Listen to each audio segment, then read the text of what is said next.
Welcome back to MCB 170, Society and the Brain. This is Lecture 20, which corresponds to Part 2 of Module 10. The title of Module 10 is The Power of Prayer. In Part 2 of Module 10, we'll be discussing how social factors can influence psychological factors and how psychological factors can influence our physical health. Can psychological factors influence our physical health? Oh, you bet they can. And the brain region most responsible for mediating the connection between the brain and the body is the hypothalamus. The hypothalamus both receives projections from many parts of the brain, and the hypothalamus can turn around and affect the body. Specifically, the hypothalamus receives direct projections from many other parts of the brain, including hippocampus, amygdala, thalamus, septal area, raphe nucleus, and locus coeruleus. In turn, the hypothalamus can affect the body, directly controls the autonomic nervous system and the endocrine system, and indirectly, through hormones, regulates the immune system.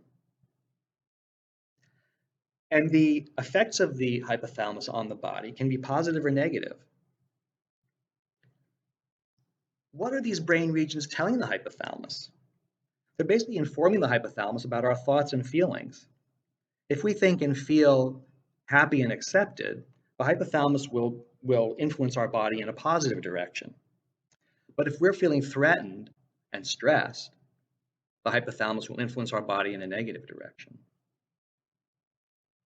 The link between stress and illness was first described by the famous Swiss physiologist Hans Selye.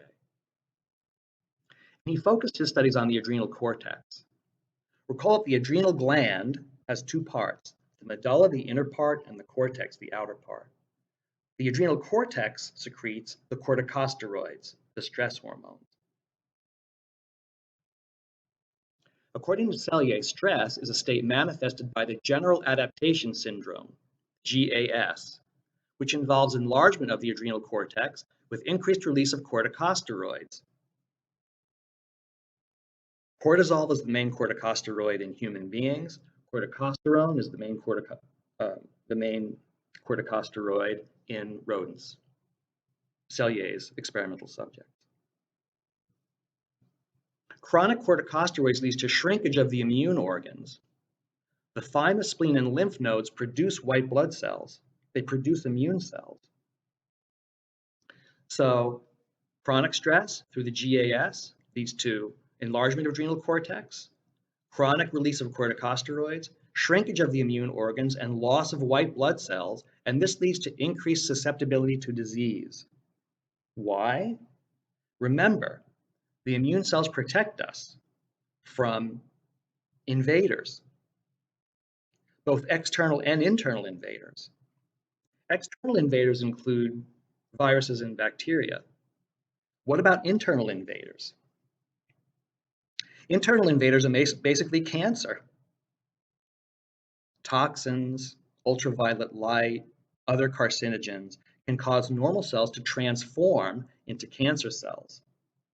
Cancer cells can divide uncontrollably, forming tumors that can metastasize, forming tumors throughout the body that can grow and choke our life out.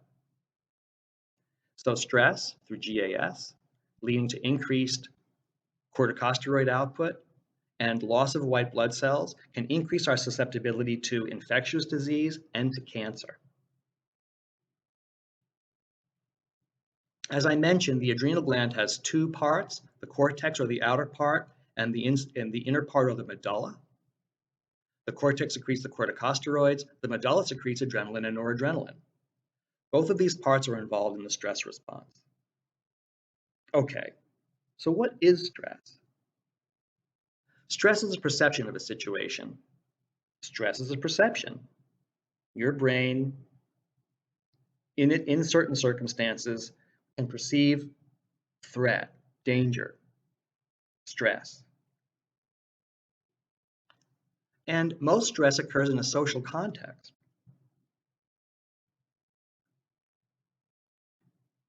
Stress, as perceived by the brain, activates the limbic system, which then activates the hypothalamus, which can turn around and affect the endocrine, immune, and autonomic systems.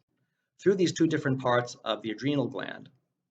Okay, so stress activates the hypothalamus, which releases CRH into the pituitary, which releases ACTH into the bloodstream, which stimulates the adrenal cortex to produce the corticosteroids, and this leads to immune suppression, as Hans Selye first described.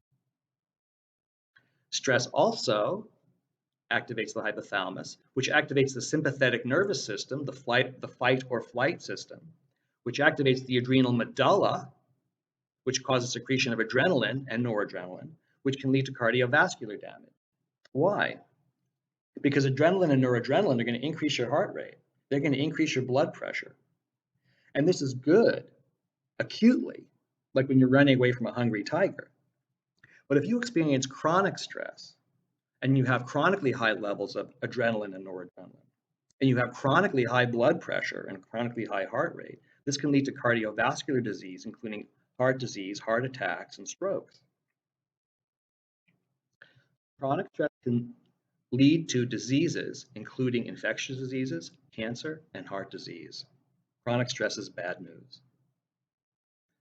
And as I mentioned, most of our stress is social stress.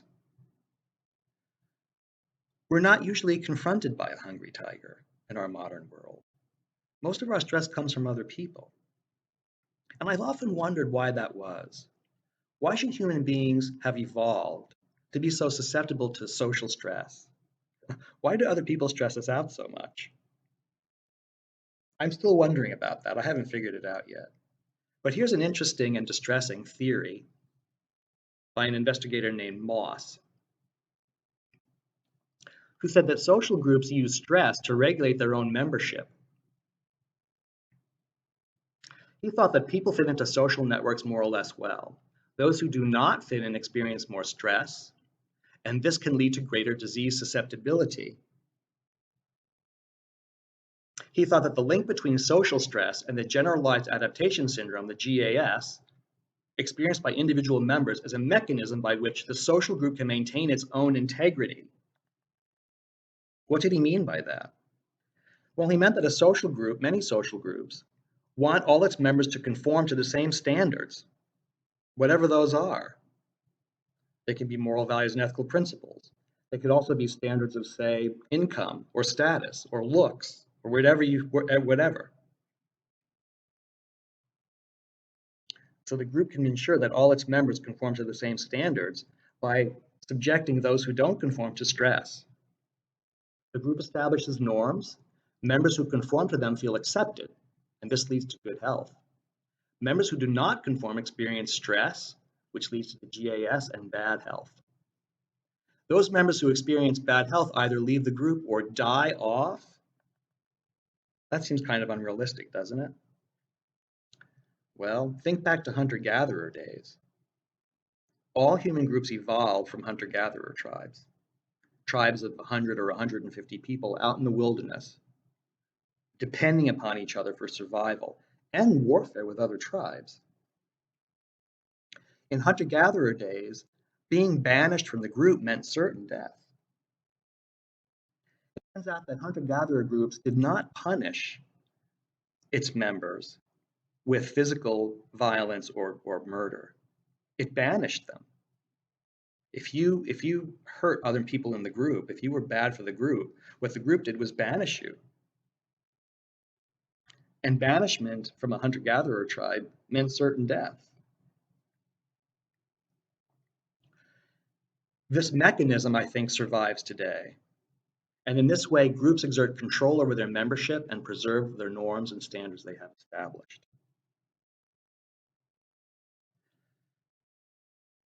So banishment, ostracism, can be psychologically and physically very damaging.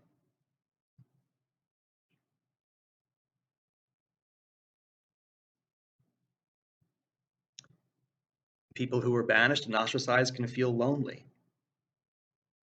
Loneliness, like stress, is a perception. Loneliness is a perception of a situation. Different people will feel lonely under different circumstances. But feeling lonely, perceiving yourself as lonely or feeling lonely is bad for you.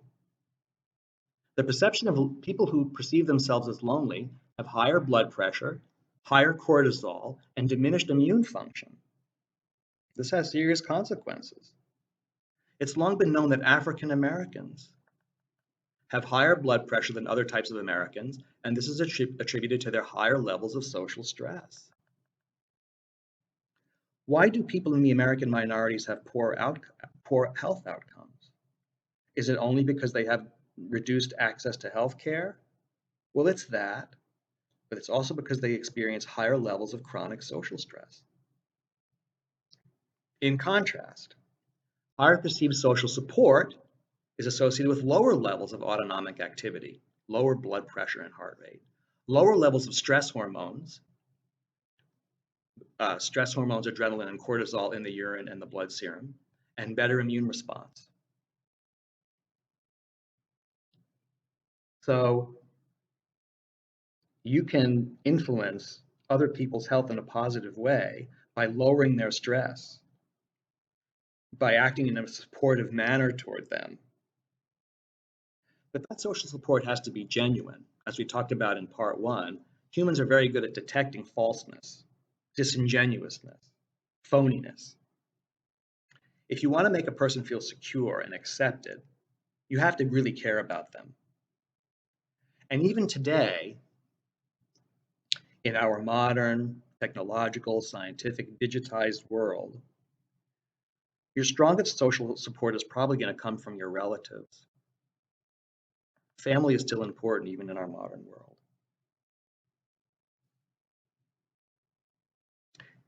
Recent research has been elaborating the mechanisms by which the brain can control the body. This is an interesting article by Eisenberger in a journal, a scientific journal that's actually called Psychosomatic Medicine. This article is available to you for free download as U of I students. Eisenberger identified 3 circuits: the threat circuit, the safety circuit, and the caregiver circuit. In her scheme, the threat circuit is the bad guy, the safety circuit and the caregiver circuit are the good guys, and both the safety circuit and the caregiver circuit can suppress the threat circuit. So the threat circuit presumably is activated when a person feels threatened, and that can have adverse health consequences. The threat circuit is composed of the amygdala, anterior cingulate, insula, dorsal medial prefrontal cortex, and periaqueductal gray. The periaqueductal gray we've spoken about before. It's kind of a low down part of the brain. It's in the brainstem. And among other things, the periaqueductal gray can drive fear responses to the somatic and sympathetic nervous systems. What do we mean by somatic? The body, the musculoskeletal system.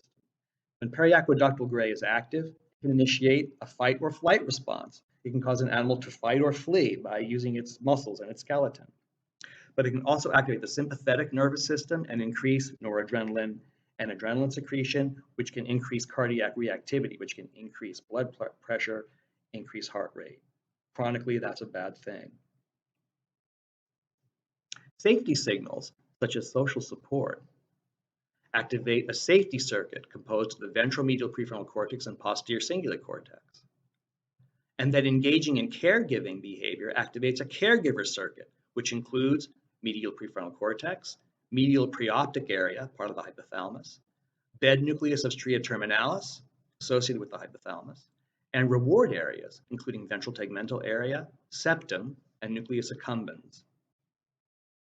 Many of these areas in the caregiver and safety circuit have high densities of oxytocin receptors. It turns out that both the safety circuit and the caregiver circuit can inhibit the threat circuit. And so here, diagrammatically, is her thinking on these 3 circuits. Up here is the threat circuit, the bad guy, where we have activation of the amygdala, fear, and the insula, disgust and pain, distress. These feelings probably conflict with our overall desire to feel good and supported and well-liked, so conflict is probably registered by activity here in the anterior cingulate cortex. And the result of these activities is activation of the periaqueductal gray, which drives fear responses, including secretion of adrenaline and noradrenaline, which increases cardiac reactivity, which can predispose us to disease. The safety circuit involves prefrontal cortex and posterior cingulate. The caregiver circuit involves prefrontal cortex and parts of the pleasure circuit. These two nice guys can suppress the bad guy. Again, it shows that if you can make others feel safe,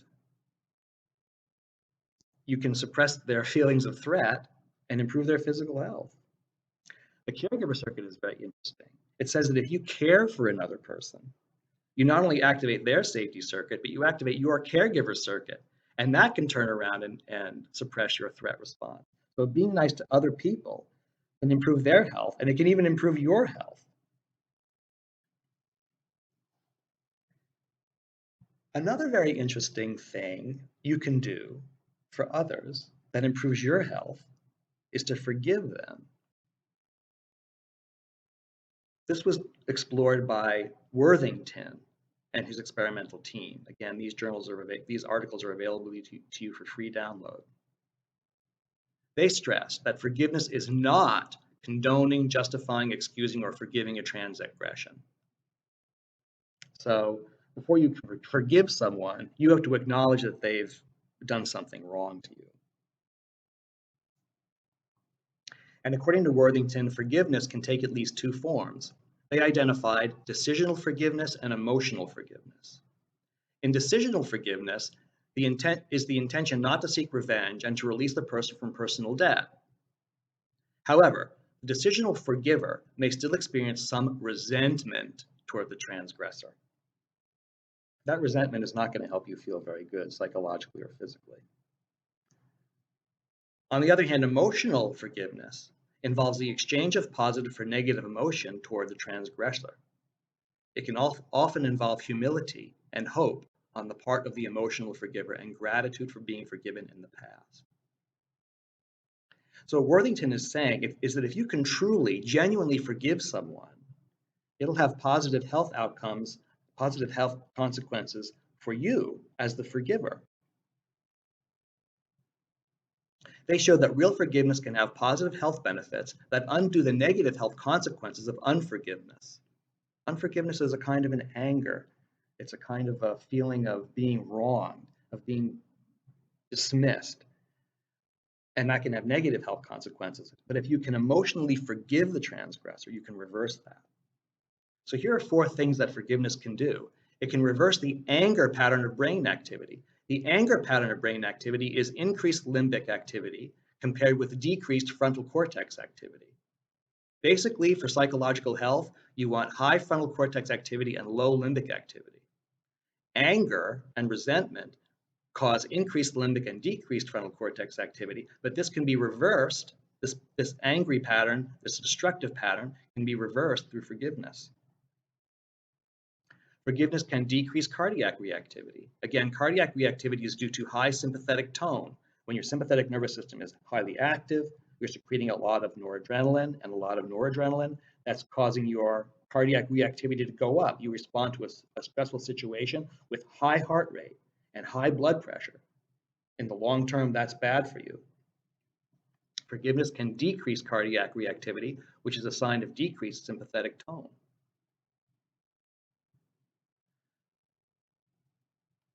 Forgiveness can decrease cortisol secretion. When you're stressed out, you're going to increase the activation of your HPA axis, your hypothalamic pituitary adrenal axis, and you're going to be secreting a lot of corticosteroids. That can suppress your immune function in the long term. But forgiveness can decrease cortisol secretion, which is a sign of decreased HPA activation. A sign of a healthy immune system is when you have a high T helper to T cytotoxic ratio. T cells are immune cells. They're white blood cells. They're a specific kind of white blood cell. It turns out there are many kinds of T cells. They interact in really, really complicated ways. But some T cells, like T cytotoxic cells, they go around the body and they kill off invaders. They kill off cancer cells. If they're overactive, they can kill off normal cells too. T helper cells are more involved with healing. If your immune system is in good shape, you're going to have a lot of T helper cells and not so many T cytotoxic cells. So your T helper to T cytotoxic ratio is going to be high. Forgiveness increases that ratio, which is a sign of improved immune status. It's rather amazing, I think, that you can show that if people are really forgiving each other, that they have improved health, as you can document physiologically.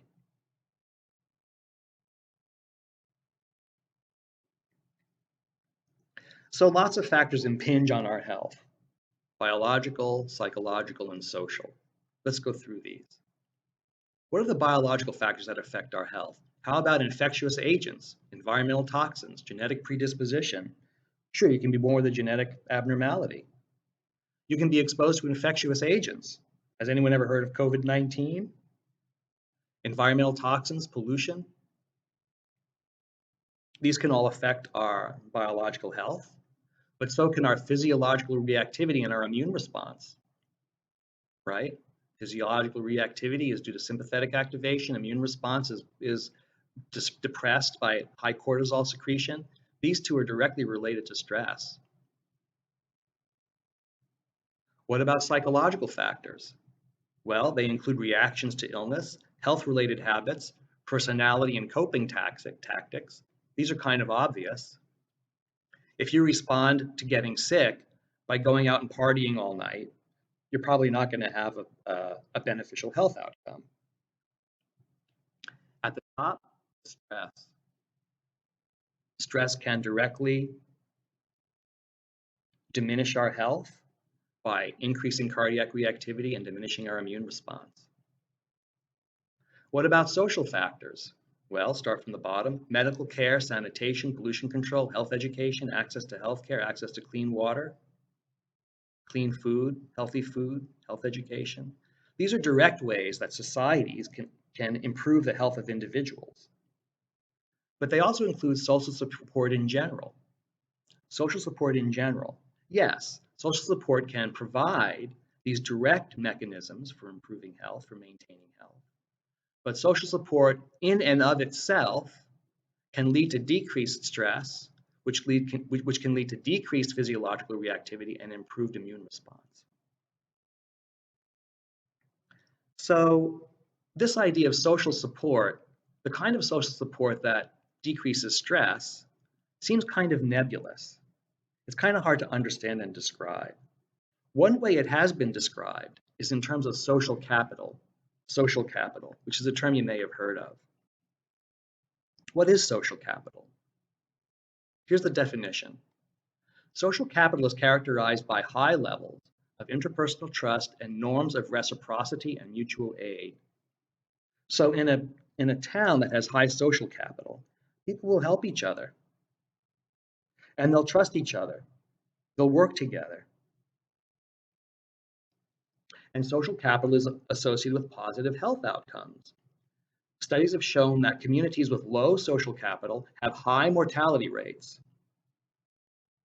Conversely, communities with high social capital have better health outcomes and lower mortality. So social capital is a good thing. Social support, more precisely defined as social capital, can lead to positive health outcomes. It can reduce the stress of, in addition to providing material support, it can reduce the stress of people in the community and improve their health in a direct way. But how is social capital produced? I think this is a really, really, really important question.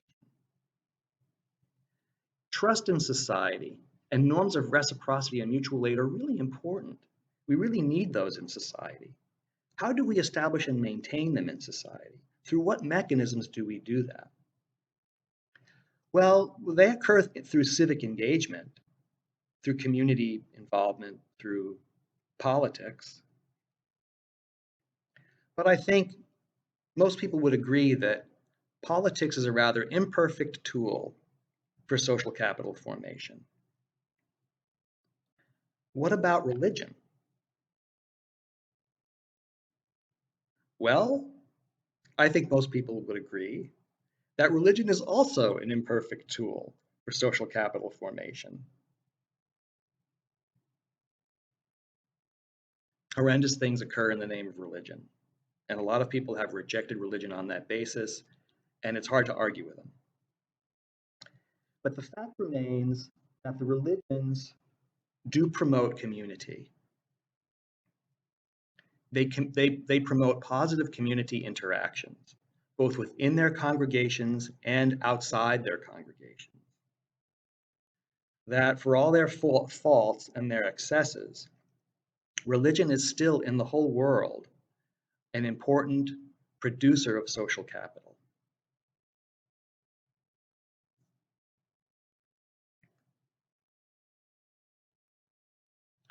In an interesting book by Smith and Corwin, and in lots of other books by sociologists, it has been found that all major religions emphasize collective responsibility for the welfare of others and contribute to the production of social capital, despite their faults.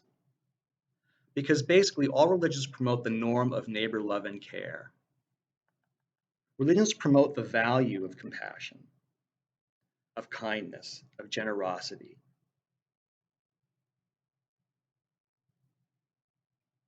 And on balance, they've been a positive influence on society.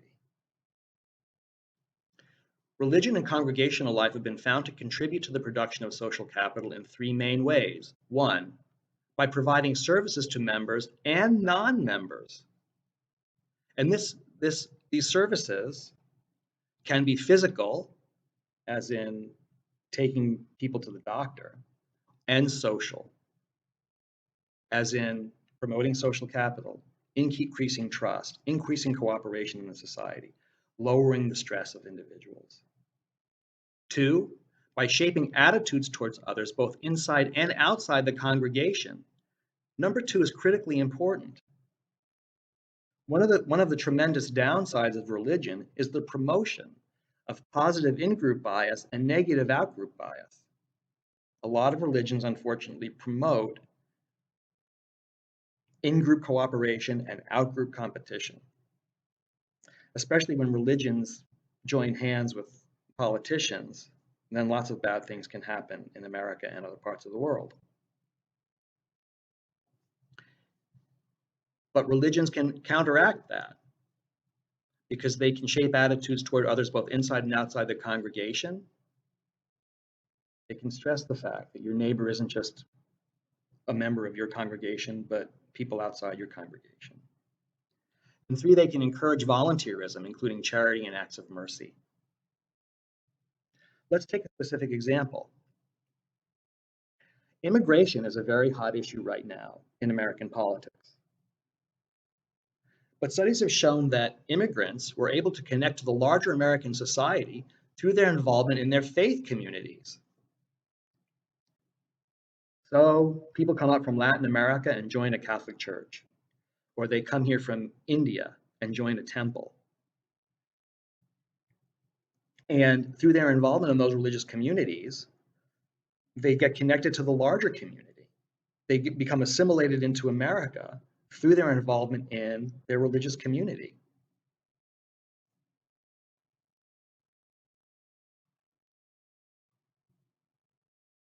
And it's important to point out that most religions contribute to social capital formation and improve people's lives not only within but outside their congregations.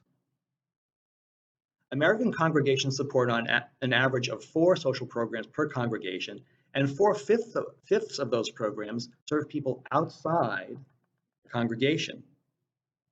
Furthermore, members of religious organizations are far more likely to contribute to charities and to contribute greater amounts than are those who report that they do not belong to religious organizations. And finally, this one surprised me. Religion is the strongest predictor of volunteerism. Religion even surpasses education as the strongest predictor of volunteerism. So what we see here is that religion kind of in general, despite its faults, and there are many, does tend to promote social capital formation. Religion through congregational life, by stressing the norm of neighbor love and care, by stressing compassion and kindness, the golden rule, actually does increase social capital, increase trust, increase the desire to help others, and it can improve people's health, both directly And indirectly, by lowering people's stress, making them feel more accepted, making them feel that society is compassionate, that there is some caring out there, and that lowers their stress and improves their physical health. But what about prayer specifically? The title of this module is The Power of Prayer. Does prayer have any health benefit? Well, if you remember from part 1, anonymous intercessory petitional prayer has no benefit on health. None. Zero. The results are unequivocal. But those studies involved anonymous intercessory petitional prayer. What is that? That's when a bunch of people in a room pray to God or a higher power to intercede in the health of someone who they don't know and who doesn't know them. It's like they're asking God to send some energy down to those people to heal them. Or maybe not. Maybe that's not how the people who pray conceive of how their prayers work. But however they conceive of them, anonymous intercessory petitional prayer, asking God or a higher power to intercede in the health of other people, doesn't work, does not improve their health. So does prayer for others ever improve anybody's health? Well, maybe. It depends on how you look at it. And it does, according to the theologian Douglas Steere, who was a reasonably well-known theologian in his time, American theologian. Remember, petitional prayer is a request. In petitional prayer, you're asking for something. In petitional prayer on behalf of others, you're asking God or a higher power to help other people. And Steere saw that as fundamental to spirituality. Because according to him, only then do the walls that separate us from others go down, and we sense that we are at bottom all together in a great and intimate family. So in a way, if you take the golden rule the right way, it means that you're supposed to be kind and compassionate to everybody, whether they're in your congregation or not, whether they're in your in-group or your out-group. And he didn't see prayer as magic. Steere saw prayer as incipient action. He said the insights and urgings that appear in prayer need to be acted upon. So basically he's saying that you can't just pray to God or a higher power and then sit back and do nothing and expect God or the higher power to do all the work. If you pray for something, you have to make that happen yourself.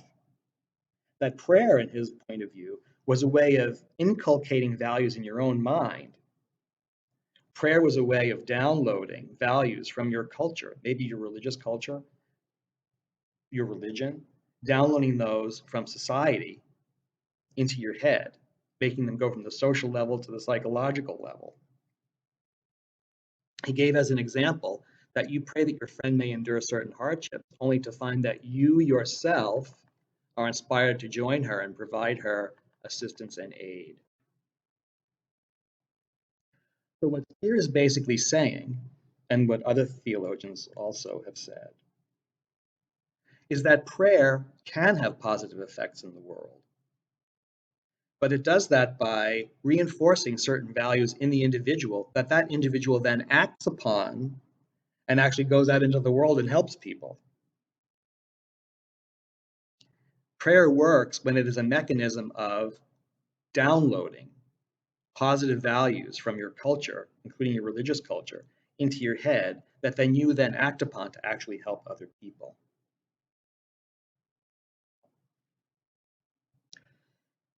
And so this is another example. Prayer could be an example of the internalization of moral values and ethical principles that we talk about in this course. And the bottom line is, prayer works if you believe yourself in the values that you're praying about. I'll end there.